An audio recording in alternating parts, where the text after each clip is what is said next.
Dames en heren, appels en peren, goedenamiddag. Welkom hier in un petit côté d'Anvers. Nous sommes dans la banlieue d'Anvers, à Gouvy. Vous le sentez? On parle du feeling Gouvy. Non, ok. Et on est juste à côté de Gouvy avec Anne de Potter, qui est productrice de safran. Quelle drôle d'idée. Du safran, des myrtilles et des plantes et des fleurs comestibles. Bien, j'ai une première question. Pourquoi être venu dans cette si belle région alors qu'Anvers, c'est quand même super chouette, quoi, non? Non, mais vous le dites vous-même.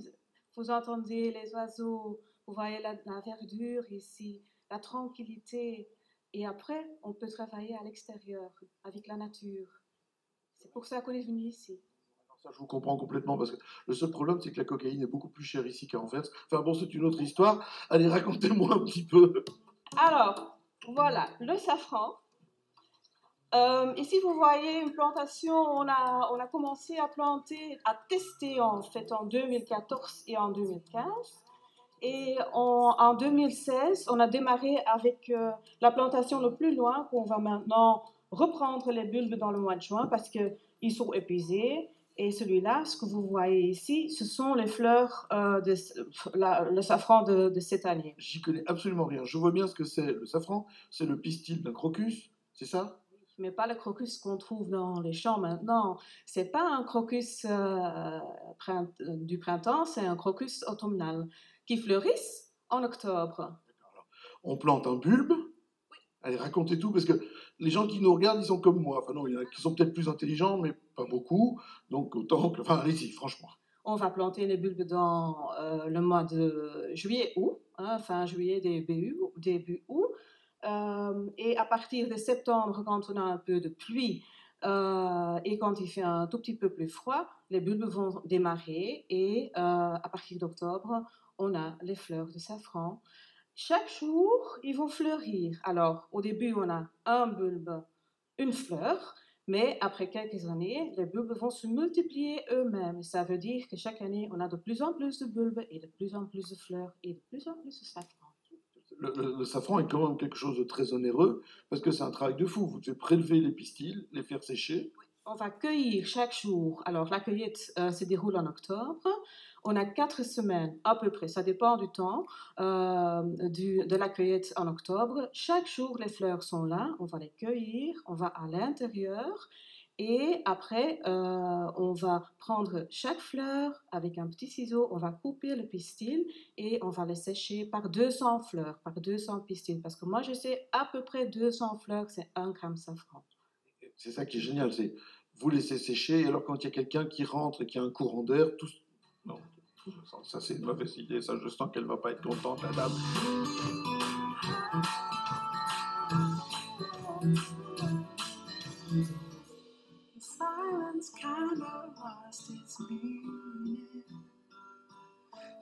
Zeker, dat is voor de krokusvakantie. Oui, c'est pour le crocus vacances, les vacances de crocus. En fait, c'est Jeanne d'Arc. Elle s'appelle Jeanne d'Arc, c'est un crocus printemps. Qui sent brûler. Non, qui pousse chaque année dans les champs de safran. Et elle se montre chaque année. Et chaque année, elle est de plus en plus grande. Et elle est là. Voilà. C'est vraiment une variété qui s'appelle Jeanne d'Arc? Elle s'appelle Jeanne d'Arc, oui. C'est une variété crocus qui s'appelle Jeanne d'Arc. Si vous tapez sur Internet, tu vas la retrouver. Surtout si je tape dessus, j'entends des voix. Tu vois, c'est une histoire. Cette histoire de voix de Jeanne d'Arc, c'est blague. Dites Anne, on ne demanderait pas aux deux ombres là, les deux esclaves, de nous apporter un cocktail à boire, un truc tranquille? Oui, on peut faire ça et on peut demander de mettre un peu de safran dedans. Alors, c'est trop tôt pour récolter le safran maintenant, mais c'est parce que vous êtes venu ici que j'ai déjà pris mes bulbes pour montrer ce qui se passe dans la terre. Alors, on a la maman, hein, c'est la première bulbe, et chaque année, elle va se multiplier. Alors, on a la maman et on a les filles, ou on a le papa et on a les fils. Et chaque année, ils se multiplient eux-mêmes et on a de plus en plus de bulbes. Alors, ce que vous voyez ici... C'est une reproduction par les bulbes et pas par pollinisation et par fécondation. Non, c'est pas par la pollinisation, c'est vraiment la fleur qui fait ça lui-même. C'est pour là qu'on lui laisse dans la terre pour 2 ans ou un peu plus pour avoir de plus en plus de bulbes et de plus en plus de fleurs. Mais ça prend des minéraux autour. Alors maintenant, la terre est épuisée. Il faut reprendre, il faut pailler, mettre du fumier. Voilà, voilà, c'est ça ce qu'on fait. Alors on travaille le plus simple possible en respectant la nature et la qualité du sol et tout ça. Parlez de qualité du sol. Quand vous avez acheté le terrain, vous avez procédé à des analyses de sol avant de commencer à planter? Oui, pour les myrtilles qui se trouvent là-bas, on a fait une analyse pour voir si on peut faire quelque chose. La terre ici est fort acide, ça veut dire on a un pH de 5. En fait, les bulbes, ils ont besoin d'un pH de 6 à 8. Alors ici, c'est un tout petit peu trop acide, mais quand même, on a bien récolté du safran. Je crois que j'ai trouvé la plantation qui ne fait pas de problème.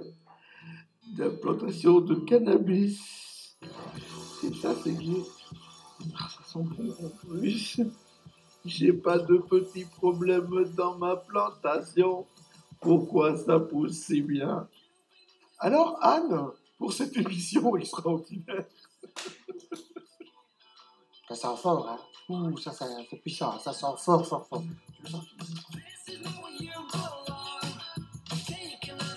J'ai une question. Récolte 2018. D'une année à l'autre, c'est différent? Non, il n'y a pas une différence. Le safran, c'est le safran, mais c'est chaque année qu'on a de nouveau du safran.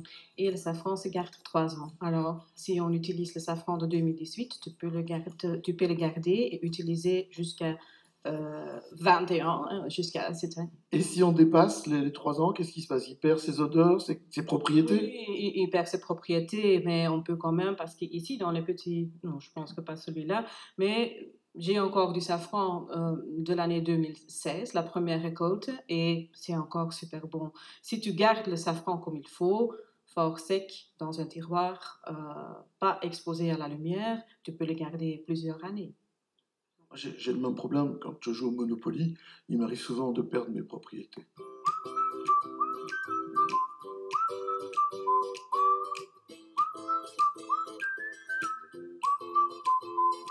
C'est l'huile pour le visage, c'est du jojoba qui est infusé avec notre safran qui vient de nos champs, qui va vous donner une couleur super dorée et qui va nourrir ta peau. Elle n'a pas l'air assez nourrie. Qui cicatrise aussi. Alors c'est vraiment un bienfaiteur. J'espère pouvoir rouvrir les yeux. Oui. Et ça sent, si tu sens, ça sent même du safran. Bah, je me sens comme une tagine. C'est les odeurs, hein. Tagine au safran. Tu peux goûter. Non. Ça ne se mange pas, ce n'est pas fait pour manger. C'est usage extérieur uniquement. Donc tes fantasmes, tu les gardes. Dis, Anne, j'ai une question. Le grand cerf, là, il a quand même un regard un peu étrange. Il a fumé de la verveine. Mais non, pourquoi? Il n'a pas fumé de la verveine. Il porte des fleurs de safran sur sa tête. Ces gens ont quitté la ville pour venir en Ardennes et croient que les cerfs mettent des fleurs dans leurs cheveux. Ici, ils font ça. Chez nous, ils font ça. Bon, ça c'est ce que j'amène À David. à David. Oui. En route pour Oufalise. Donc, et on va cuisiner avec du safran ardennais parce qu'à ce qui paraît, à Gouvy, les cerfs mettent des fleurs dans leurs cheveux.